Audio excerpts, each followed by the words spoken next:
Okay, guys, this is the seller's disclosure notice. Now, I'm going to go through this real quickly, but this is the document that I need you, Tim and I need you to hand to the seller, and they need to fill this out the best of their abilities.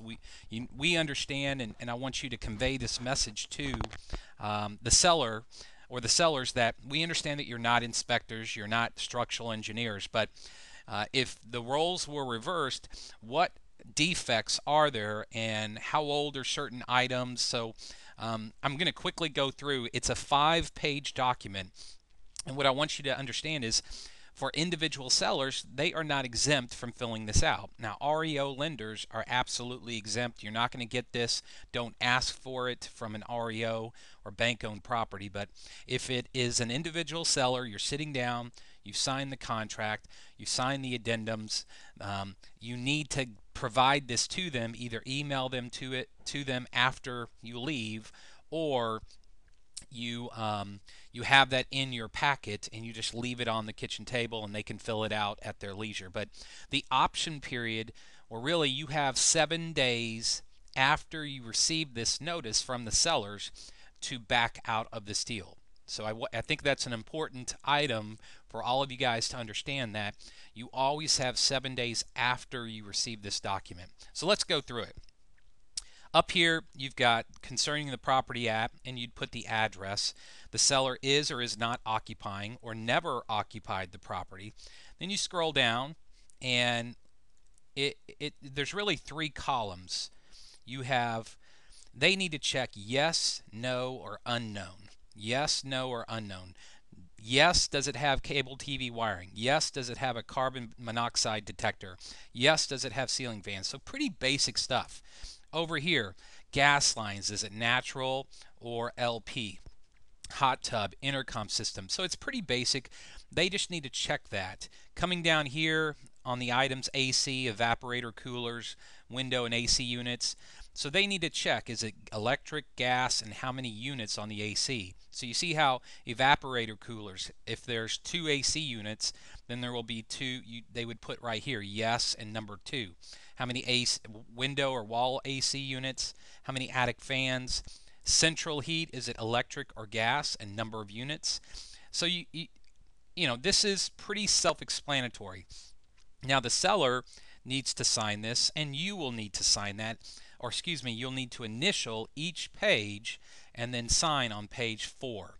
Coming down to page 2, and you write the address, water supplied by, was the property built before 1978, yes or no? And if it is, then you need to use the lead-based paint addendum, which is another video in the document. The lead-based paint is in the document library. Roof type. This is important because this is one of the major items, right? What type of roof? Is it shingle? Is it concrete? Most of the time it's going to be composite. And then we need to get an approximate age. And is there an overlay? Yes, no, or unknown. Are you, the seller, aware of any items in section 1 that are not working? So this is section 1 right up here. Okay.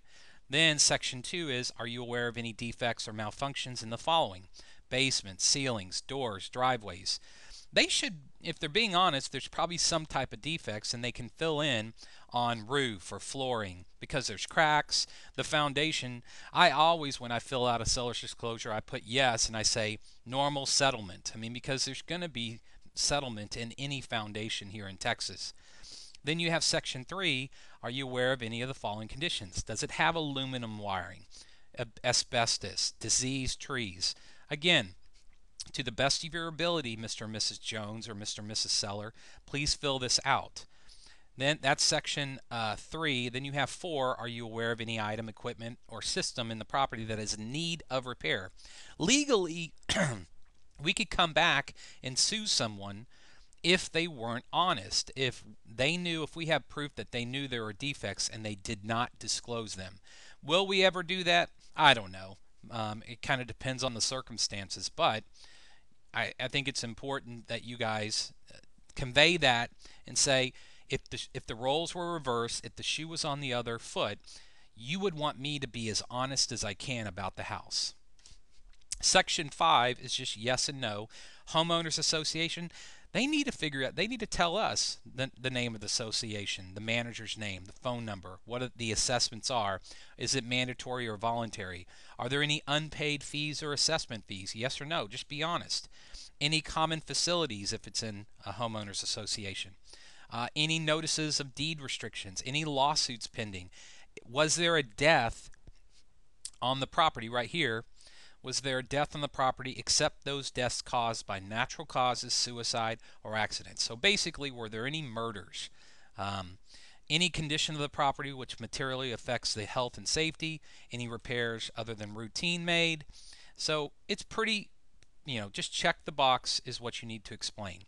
On page 4, do they have a survey? Okay, this goes right in line with writing a contract. You want that survey because that'll save you $350 to $400. And then the big one is, have you had any inspections in the last 4 years? Yes or no? And if so, you need to put those down. And then finally, section 8 is, what are your exemptions? Okay, is it homesteaded? Because we're looking at taxes, and as soon as we buy this property, or the investor needs to know that, hey, the taxes that you see at the tax assessor, if the investor went that far, is based on homestead and senior and disabled. They're taxed. They have more credits than someone that is not a senior citizen or disabled, veteran, etc.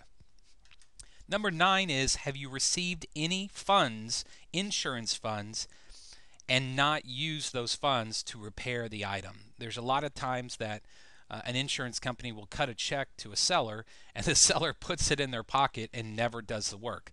Now, most insurance companies require that the work be done before they cut a check, or the check that the insurance company provides has both the seller's name and the mortgage company's name, just so the mortgage company and the insurance knows that the work was completed.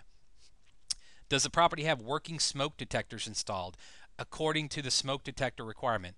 I always put unknown in because I don't know chapter 766 of the health and safety code. But I might put yes, it has it. I'm not sure about chapter 766 of the health and safety code. And then on page 4, this is where the seller sign. Okay, each page you're initialing the seller is initialing this. And then lastly on page 5, give us, we want the seller to fill out the electricity company, the sewer, the water, the cable, the trash, the gas, and put the phone numbers. This will help immensely for the end investor or consumer that we're assigning the deal to. It's all on the seller's disclosure notice so they can set up utilities, etc. And then at the bottom, that's where the buyer, and I've got my partnership name here, but this is where you would put, I could put the buyer's name, and you get the gist. The buyer's name, I can't change it because it's a PDF, but bottom line is you put your name and sign it. So once they give it to you, you initial every page, pages 1 through 4, and then sign page 5. But this document is provided to the seller at the time of writing up the contract. I hope this has helped. I'll see you on the next video.